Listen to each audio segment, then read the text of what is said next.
सिमरन बिना सच्चाई जाने मिस्टर शशांक वर्मा के साथ ही उन्हें गलती से ड्राइवर समझकर कार में बैठकर चली गई। शशांक को सिगरेट की स्मेल से बेहद नफरत थी। शशांक को सिगरेट से निकलता हुआ गाढ़ा और कड़वा धुआं बिल्कुल नापसंद था। उसे ऐसा लगता था जैसे किसी ने लकड़ी के बहुत सारे टुकड़े जला दिए हो और उसकी स्मेल पूरी हवा में फैल गई हो।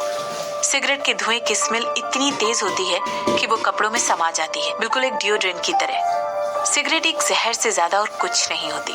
शशांक को स्मोक करना बिल्कुल पसंद नहीं था, लेकिन आज की रात कुछ अलग ही थी।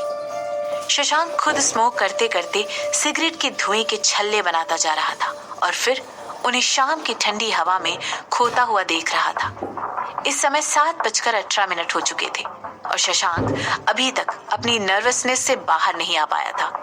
उसने अपनी सेक्रेटरी रूपाली से कहा था कि वो 30 मिनट देरी से आएगा।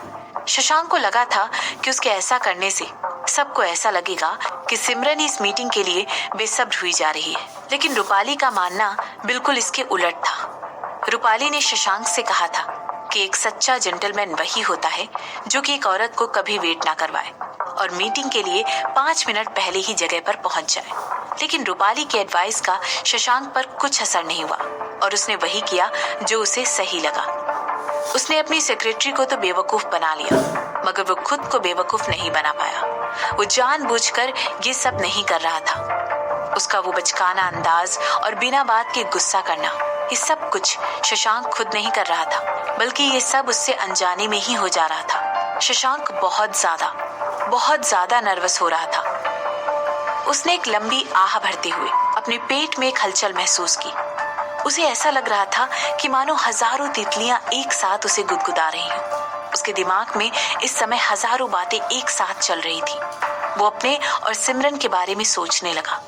वो उस हर तरीके के बारे में सोचने लग गया जिनमें वो सिमरन से बार बार मिल रहा है।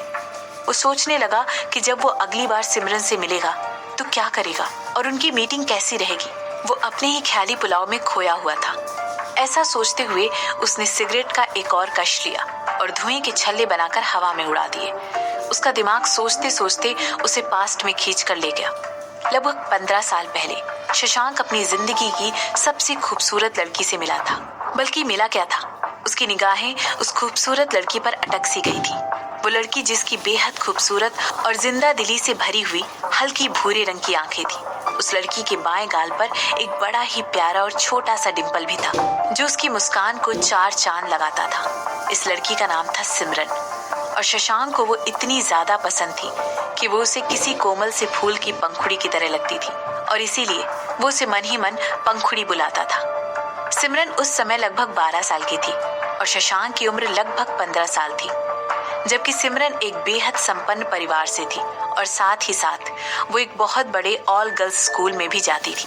लेकिन उसके व्यवहार से शशांक को कभी भी ऐसा नहीं लगा उसने किसी मामले में उसे नीचा दिखाने की कोशिश की हो। बल्कि उसे ही क्या, सिमरन ने कभी भी अनाथ आश्रम के किसी भी बच्चे को नीचा दिखाने की कोशिश नहीं की थी।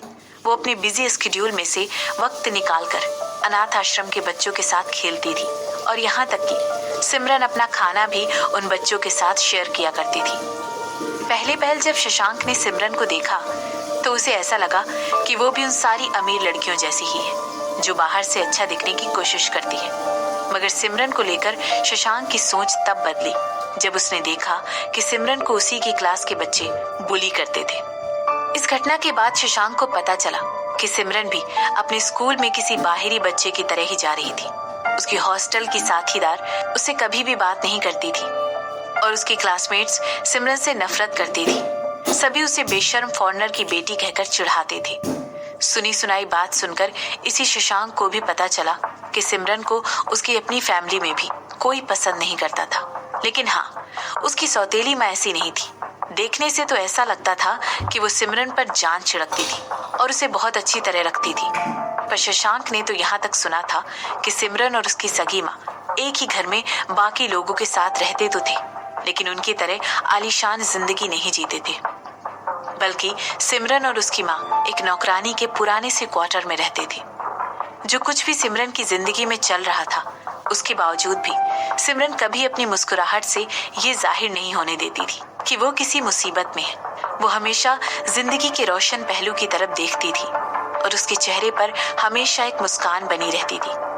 अगर जिंदगी में उसे कभी भी कोई भी दुख होता था तो वो इसके बारे में कभी किसी को पता नहीं लगने देती थी। वो अनाथ आश्रम में इतना ज्यादा समय बिताती थी कि किसी को भी देखकर ऐसा लगता था कि वो अनाथ आश्रम के बच्चों में से ही एक है। शशांक को सिमरन की इस आदत को पसंद करने के लिए जरा भी वक्त नहीं लगा। शशांक को सिमरन का भोलापन और उसकी जिंदा दिल एटीट्यूड बेहद पसंद था और देखते ही देखते उसे कपूर खानदान की इस लड़की से प्यार हो गया। हालांकि शशांक बिल्कुल उस टीनेजर की तरह था जो कि दिल के मामले में बिल्कुल नासमझ और नौसिखिया था। उसे लड़की पटाने का जरा भी अनुभव नहीं था, यहाँ तक कि उसे इसका कॉन्फिडेंस भी नहीं था। शशांक शुरू से ही अनाथ आश्रम में पला बड़ा था, इसीलिए हर किसी की तरह उसे भी अलग तरीके के व्यवहार की आदत थी। हर कोई उसे किस्मत का मारा और बेचारा लड़का समझता था। शशांक को ये भेदभाव बिल्कुल पसंद नहीं था और यही वजह थी कि वो खुद को औरों से अलग मानने लगा और उसके अंदर एक अलग ही इनसिक्योरिटी की भावना पनपने लग गई। वो अंदर से इतना कुंठित हो चुका था, उसके लिए किसी से अपनी फीलिंग्स बताना बहुत मुश्किल था और यही वजह थी कि जब भी वो सिमरन के पास जाकर उसे अपनी फीलिंग्स बताने की कोशिश करता वो बेहोश हो जाता था।